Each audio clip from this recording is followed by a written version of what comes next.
How's it going, YouTube? What is happening, everybody? Welcome back to another episode of Aquaporn with me, Steve. It has been a while, y'all. It's been a very, very long time.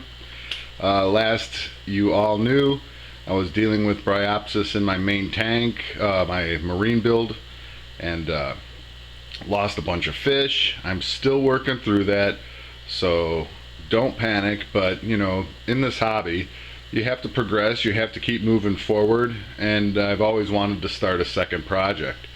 And we're going to go over this project. As you can see here, I have built myself a nice little rack in the garage. This is going to be my Apistogramma breeding video log. I'll share with you all my Apistogramma breeding. Now we're going to just start this video with how I built the rack and the racks. Next video we'll talk about the fish and what's in the tanks and how I'm keeping the tanks, but let's just go over kind of the hardware of this one. You've all seen the construction of the racks. Ted Judy uses this, KG Tropicals uses this, Cyclaman 09 I believe. I've seen this everywhere. It's a dado joint rack system. On each shelf down here I have a 30-gallon on the left, 20-gallon on the right. It's 36-inch 30-gallon and a 24-inch 20-gallon. And then up there I didn't have room because of the shelf in my garage, so I've got the 30-gallon up there with a little 5-gallon tank right now.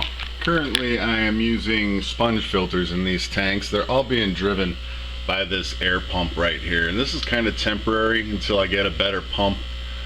But right now it's good enough to run 1, 2, 3, 4, 5, 6, 7 filters currently on all of these tanks. And then I got a spare one in here if I could ever need a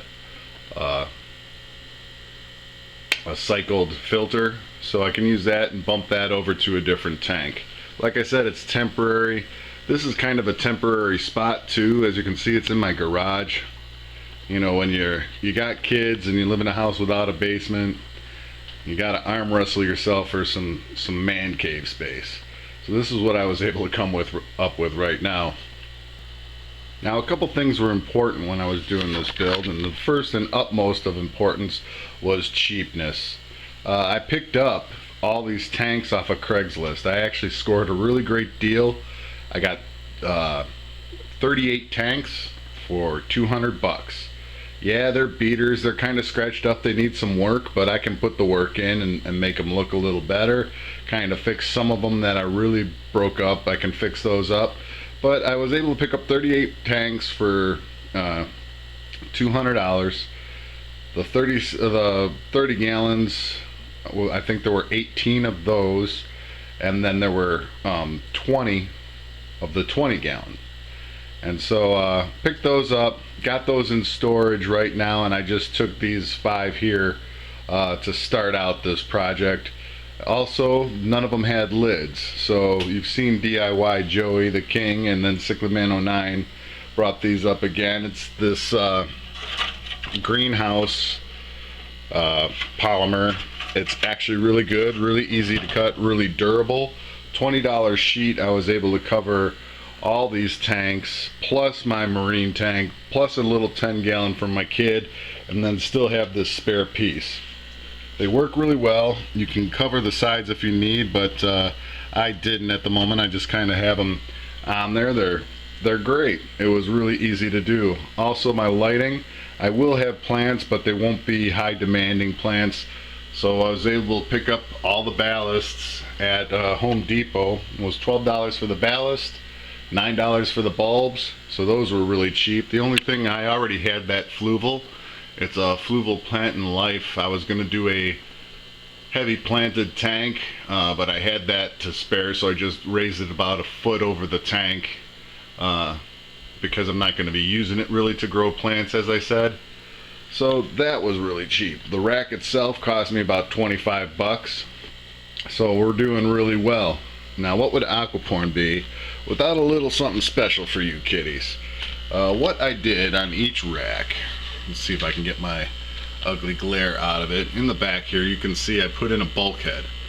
Now that bulkhead is at about the 25% mark, or 25 quarter of the tank line. I've got one in each one of the 4 tanks down here and one up there. All I have to do, now see if I can sneak in here. Alright, so we have the standpipe here. Each one is connected by a ball valve that I'm not going to be able to show you. Oops, I knocked down all my airline tubing. But anyway, each one has a ball valve. I open that ball valve and they automatically drain right down the drain of my house. What's going to happen, or what that's good about it, makes all 5 of these tanks, I can change the water in about 20 minutes. In the future, I do plan on putting an automatic drip system, hook up my RO unit, and have a never-ending water change. Just have it keep dripping, and maybe do, you know, about 20 gallons a week for the 30s and 10 gallons a week for the 20s. We'll see. I do plan on putting another rack over here with some, I'll be able to fit 3 10-gallon tanks and then 3 more 10s and then a 20 down below. So that'll be 7 more tanks for fry tanks and such, maybe some breeding tanks. And so that's the project. It's been fun, and like I said, don't panic, y'all who are following me about my Arduino build. That's not on hold. It's just summertime here in Chicago, and after that winter I'm going to go out and have some fun and get outside as much as I can with the kids. So these projects are kind of on hold. They're not abandoned, so stay tuned for those, because I will be bringing you updates on those. I will be bringing you updates on my marine build. This just adds another facet to this channel that I plan on showing you all, and it's going to be Apistogramma South American cichlids. Hopefully you enjoy it. Hopefully you follow along. Comment, rate, subscribe. Let me know what you think. Let me know what you want to see. And we'll catch you all next time with another video about the fish and the tanks themselves.